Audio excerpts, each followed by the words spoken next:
Okay, this video, so I make this video to share my experience fixing the air conditioning. The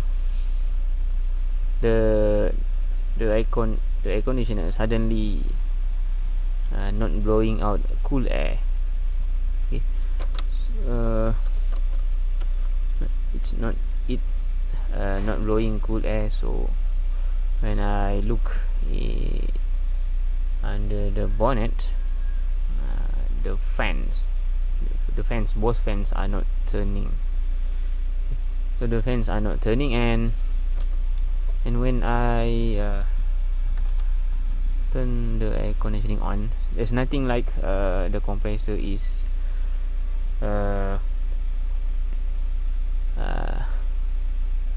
kick in. Okay, so I think and then I check the relay. Box under the bonnet at the front, and found that there are three relays. Okay, so I don't know which one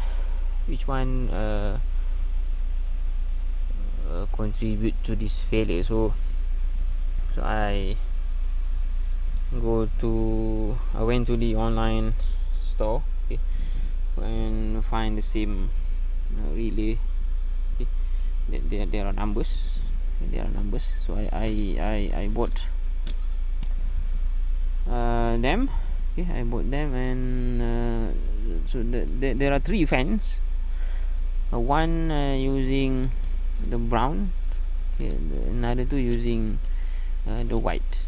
So I'm not sure I think you can see the relay the part number here. So what I'm going to do is to try to change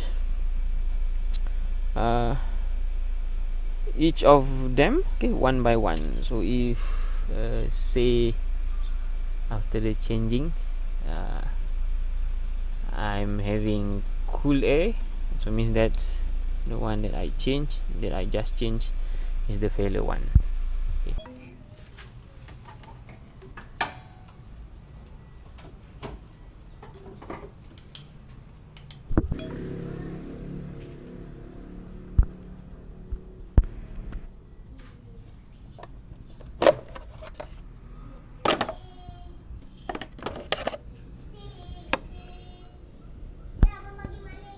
So if you can read, I'm not sure if you can read.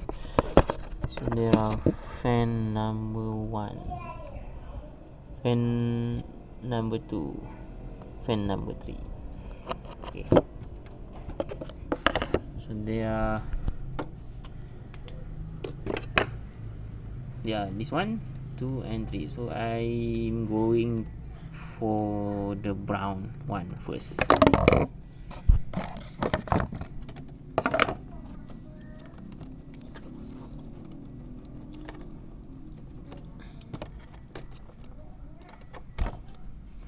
Okay, this one,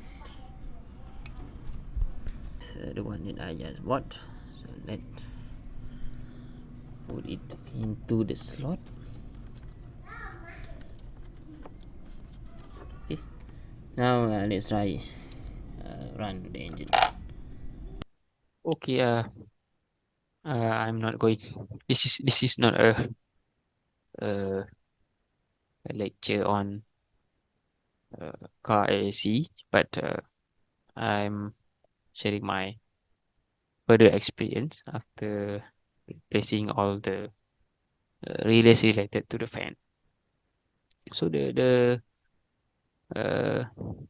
the failure began with warm blown air, and both fans are not rotating.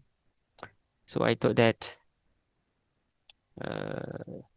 maybe it was the relays, because fans must rotate when we turn the AC on, and which is why I ended up with replacing all relays related to the fan, and that was very unsmart decisions. So what I have done were, after replacing uh 3 relays, I check fuses, connectivity using multimeter, and then test the fans, both fans, using power from uh, another battery. And then I even recheck the condition of the relays that I replaced. Okay. So there were one 5-pin relay and two 4-pin relays. So I tested them. Okay. You can check how to test relay from other YouTube videos, okay, by uh, recognizing the clicking sound. And then I did further further search on the relationship between fans and the coolant temperature sensor, and there there there are some possibility that the fan are not turning because of the failed coolant temperature sensor. Okay. So I measure uh, the coolant temperature sensor when during the cold start, before the start, before before the engine gets warm, and after the engine uh, gets warm, and uh, the the response of the resistance with the temperature are in the acceptable range. So I didn't think that the coolant temperature sensor is was faulty. So, and then after that I even run the engine quite long enough, okay, so that the fans will turn. But I I I ended up stop the engine because I'm afraid that I will overheat the engine. Okay. So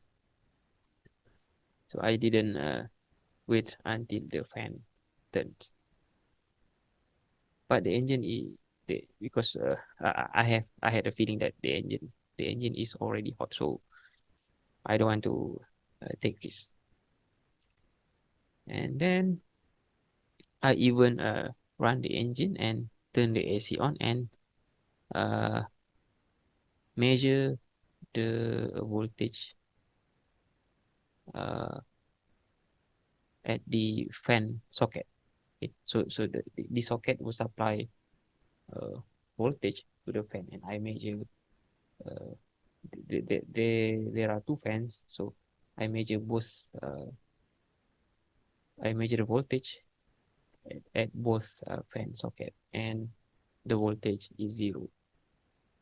Okay. So there was something that prevent the voltage from going to the fans. So after that, after gave a try to everything that I could, so eventually I decided to send the car to the AC shop, the air conditioning shop. And at the AC shop, what they did first was they check the AC system pressure, and it was 0. It was 0 pressure. Okay. So so the reason the pressure is 0 because nothing but because of the system leak. Okay.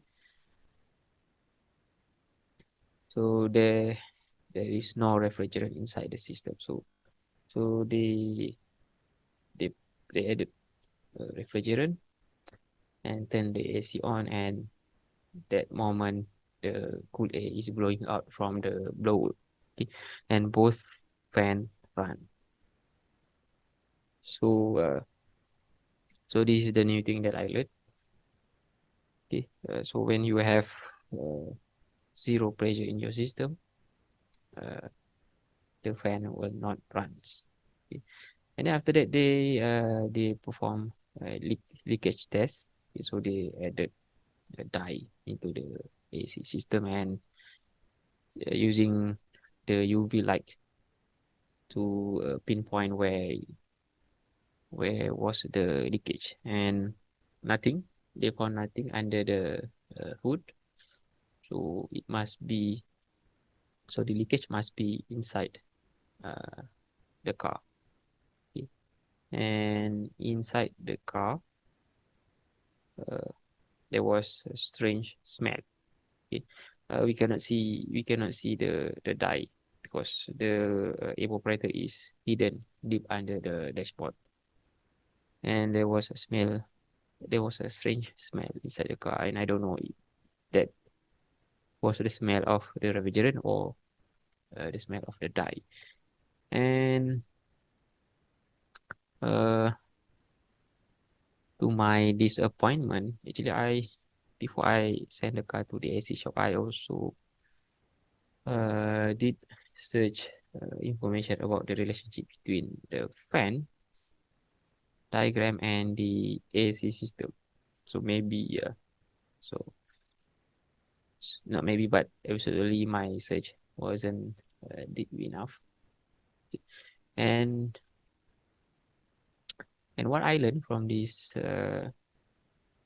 event was uh, the AC system has a pressure switch. It is located at the evaporator, if I, at the condenser, at the filter, if I'm not mistaken. So there's a filter inside the AC system, and at that filter there is the pressure switch. And when the pressure is low, the AC control unit, I don't know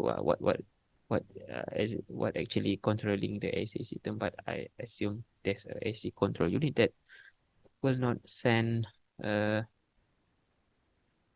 will not turn the compressor on and the fans on too. Okay. So this is to prevent the compressor from damage. So when there's leakage, then the pressure is lost, then the AC system will not turn the compressor and the fans too.